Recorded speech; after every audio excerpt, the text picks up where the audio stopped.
দেশের খাদ্য মজুদ বৃদ্ধি করতে চলতি অর্থবছরে আন্তর্জাতিক উন্মুক্ত দরপত্রের মাধ্যমে 50,000 মেট্রিক টন বাসমতি সেদ্ধ চাল ক্রয়ের একটি প্রস্তাবে অনুমোদন দেয় সরকারি ক্রয় সংক্রান্ত উপদেষ্টা পরিষদ কমিটি।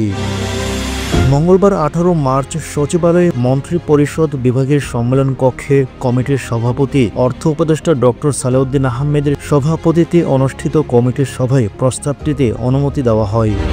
সভায় কমিটির সদস্য ও ঊর্ধ্বতন কর্মকর্তারা এ সময় উপস্থিত ছিলেন।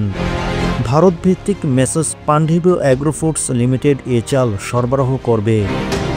প্রতি মেট্রিক টন চালের দাম 429.55 মার্কিন ডলার হিসেবে 50,000 মেট্রিক টন চাল ক্রয়ে ব্যয় হবে 2,14,77,500 মার্কিন ডলার।